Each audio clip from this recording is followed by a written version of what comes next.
أشرف الأنبياء والمرسلين سيدنا ومولانا محمد وعلى آله وأصحابه أجمعين ولا حول ولا قوة إلا بالله العلي العظيم سبحانك لا علم لنا إلا ما علمتنا إنك أنت العليم الحكيم Rabbi syrah li sadri wa yassir li amri wahlul 'uqdatam min lisani yafqahu qawli amma ba'du.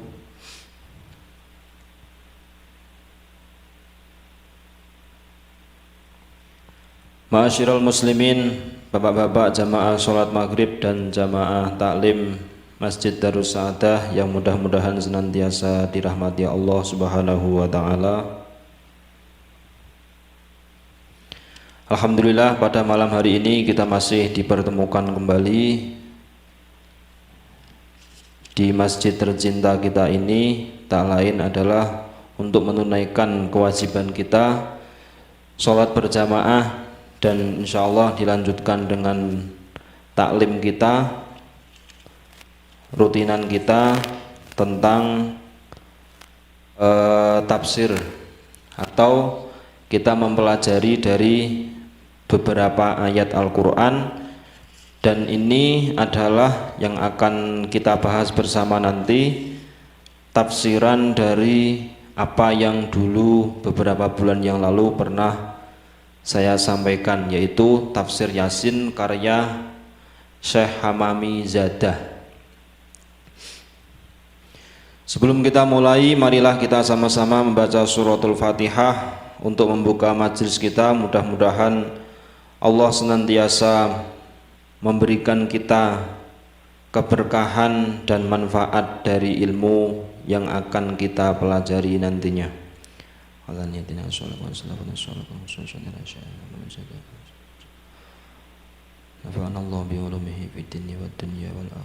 Bismillahirrahmanirrahim.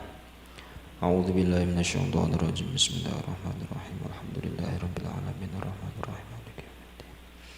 Iyyaka na'budu wa iyyaka nasta'in. Ihdinas siratal mustaqim. Ghairil maghdubi 'alaihim.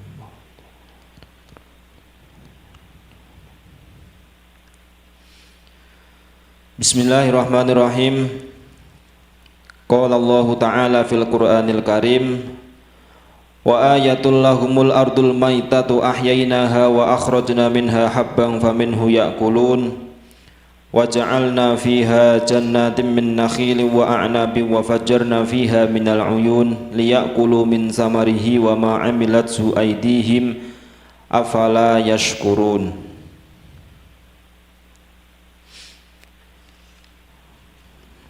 Sedikit tentang tafsir, bahwa tafsir ini di kalangan para ulama ini ada dua, tafsir yang secara riwayah dan tafsir secara diroyah. Kalau secara riwayat itu adalah penafsiran yang memakai metode riwayat dari Rasulullah, dari para sahabat dan para tabi'in, tabi'it tabi'in sampai generasi ulama-ulama sampai pada pengarangnya. Itu kalau tafsir yang secara riwayat. Yang secara diroyah ini mengandalkan atau pakai metode penafsiran dengan menggunakan kemampuan ilmu. Nah, ini yang kedua ini biasa dinamakan takwil. Yang pertama tafsir, yang kedua takwil. Kalau tafsir metodenya pakai riwayat, kalau takwil metodenya pakai diroyah, yaitu pakai kemampuan ilmu. Nah, terserah panjenengan mau pakai yang mana. Kalau tafsir ini pemaknaannya secara umum.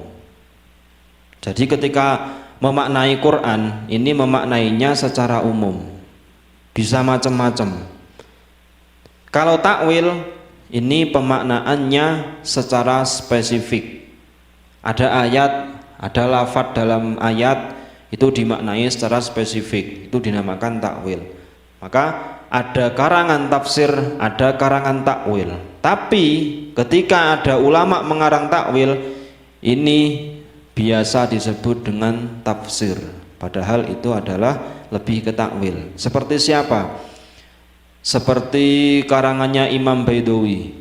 Itu nama kitabnya adalah Anwarut Tanzil wa Asrarut Takwil. Imam Baidawi dulu ini saat beliau mengarang tafsir, ceritanya ini adalah sebuah nazar.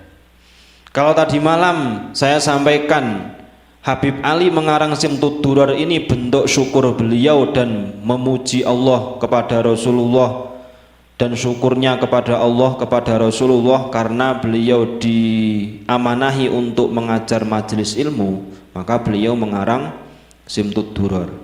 Kalau Imam Baidawi ini dulunya beliau ini wafat, sudah dikubur, sudah ditimbun tanah, kemudian beliau di dalam kubur ini bangun. Beliau manggil-manggil orang, siapa tahu ada yang mendengar. Nah, tidak ada yang mendengar. Dipanggil-panggil yang beliau tahu, tetangganya, temannya dan seterusnya, tidak ada yang tahu. Maka di situ beliau bernadar, andaikan saya nanti pas panggil-panggil teman saya, kok ada yang dengar lalu bantu saya untuk keluar dari kubur ini, maka saya akan mengarang sebuah tafsir. Tapi tafsirnya ini lebih ke takwil. Singkat cerita, akhirnya ada teman beliau yang mendengar panggilan-panggilan dari bawah tanah. Beliau digali kuburnya, lalu beliau bangun, hidup kembali. Setelah hidup, beliau mengarang kitab itu sesuai dengan nazarnya. Maka panjenengan ketika ada hajat kok mustahil atau susah terjadi, sulit kesampaian, tidak ada salahnya panjenengan bernazar. Ya, tidak ada salahnya bernazar. Misalkan andaikan saya nanti naik jabatan, gaji saya naik, maka saya bernazar akan mensedekahkan sebagian gaji saya untuk fakir miskin. Nah, seperti itu. Tapi ketika sudah diijabah oleh Allah, harus dipenuhi nadarnya, karena itu sebuah hutang, sebuah kewajiban. Entah kapanpun panjenengan bayarnya atau bayar nadarnya, apakah setelah naik jabatan atau setelah pertama kali menerima gaji yang naik langsung dibayarkan, atau menunggu beberapa tahun kemudian, terserah. Tapi yang namanya nadar ini baiknya segera dilaksanakan. Kenapa? Ya, kalau kita dikasih panjang umur. Tapi kalau tidak, itu yang akan menjadi tanggung jawab kita sampai di akhirat.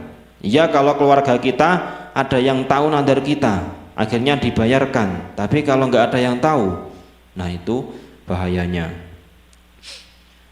Itulah sedikit tentang tafsir.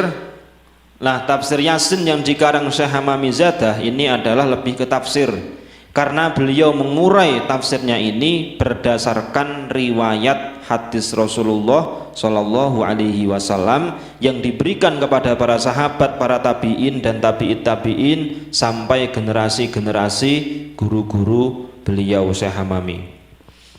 Bismillahirrahmanirrahim. Kita masuk kepada pembahasan bahwa tafsir Yasin ini dulunya yang pernah kita bahas bersama, ini adalah sebuah risalah dari Allah kepada baginda Nabi yang khusus ditujukan untuk mendakwahi para kaum kafir Quraisy waktu itu. Jadi hampir satu surat itu isinya adalah bentuk isi dakwah yang didakwahkan oleh baginda Nabi kepada kaum kafir Quraisy. Mulai dikenalkan nama Allah, dikenalkan utusan Allah, Rasulullah dan seterusnya. Mereka masih mental tidak mau percaya. Dari situ akhirnya termasuk turun ayat wa ayatul lahumul ardul maitah. Dikenalkan tentang kebesaran Allah. Kalau dikenalkan tentang keesaan Allah, dikenalkan tentang Rasulullah sebagai utusan Allah di muka bumi ini pada waktu itu masih belum percaya, maka gantian dengan kekuasaan Allah yang ada di muka bumi ini. Wa ayatul lahumul ardul maitatu ahyainaha wa akhrajna minha habban faminhu ya'kulun. Dan termasuk tanda kebesaran Allah yang ada di muka bumi ini adalah ardul maitah, bumi yang mati. Ahyainaha, yang mana bumi ini asalnya mati, kemudian ahyainaha, Allah menghidupkan bumi tersebut, wa akhrajna, dan mengeluarkan bumi tersebut, minha habban faminhu ya'kulun. Apa yang dikeluarkan dari bumi? Yaitu habban, sebuah tumbuh-tumbuhan, buah-buahan, tanaman dan seterusnya. Faminhu ya'kulun, dan dari habban itu, dari yang muncul sesuatu dari bumi yang hidup itu, mereka pada makan. Seperti kita memakan, misalkan kita makan buah, jeruk, apel, pir, itu semua berawal dari bumi. Muncullah pohon. Nah, itu kan ditanam, Pak. Nanti ada pembahasan seterusnya. Ahyainaha, dalam tafsirnya ahyainaha bil matori, yaitu dihidupkan dengan hujan. Bumi yang tandus, bumi yang kering, itu akan susah mengeluarkan pohon, mengeluarkan tanaman-tanaman. Begitu juga tanaman yang sudah hidup, ketika bumi sedang kering, tidak ada hujan, tidak ada air yang membasahi bumi itu, maka pohon tersebut akan kering. Maka Allah menumbuhkan atau menghidupkan dengan turunnya hujan. Fa kharaja minha al-hintah wasyair wasairil hubub. Dari bumi itulah akhirnya muncul yang namanya buah-buahan seperti kurma, anggur dan seterusnya. Kenapa kok kurma dan anggur yang disebut? Karena waktu itu buah yang ada pada masa Rasulullah itu ya buah kurma sama anggur. Ada yang lain seperti gandum, atau bahasa kita mungkin tepung. Famin ba'dil hububi ya'kulun, dan dari situ mereka orang kafir ini memakannya. Nah, ini adalah salah satu tanda kebesaran Allah. Wa hadhil ayah dalilun lil ibadi bi annallaha ta'ala yuhyil ardul maitata bi ikhrajil hububat. Ini merupakan dalil, bukti bahwa Allah ini maha agung. Buktinya adalah mampu mengeluarkan buah-buahan dari bumi yang awalnya kering, tidak ada tumbuh-tumbuhan sama sekali. Fahuwa qadirun ala ikhrajil mauta minal kubur yaumal qiyamati wa huwa wahidun la syarika lahu fil mulkihi. Begitu juga ketika Allah ini kok mampu mengeluarkan buah-buahan, pohon-pohon dari bumi yang kering, maka Allah juga mampu, Allah juga berkuasa ketika mengeluarkan orang-orang yang telah meninggal.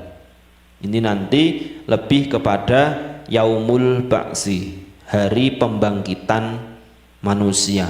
Ketika hari kiamat telah datang, semua orang meninggal, maka pada saat itu Allah mengeluarkan semua manusia dari alam kubur. Nah, ini adalah merupakan bukti wahidun la syarikalah, bahwa Allah ini hanya satu, bahwa Tuhan hanyalah Allah.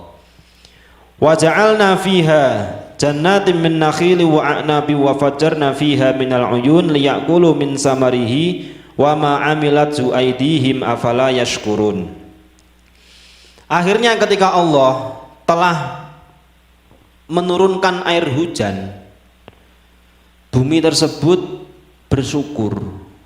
Bersyukurnya apa? Yaitu mengeluarkan tumbuh-tumbuhan, tanaman-tanaman. Apa jadinya ketika bumi ini tidak ada hujan? Maka sangat banyak sekali era Nabi Musa, era Nabi Muhammad, dan era nabi-nabi yang lain ini dulu sering dilanda yang namanya paceklik. Paceklik, tidak ada hujan, sehingga tidak ada tanaman, tidak ada gandum yang bisa dimakan.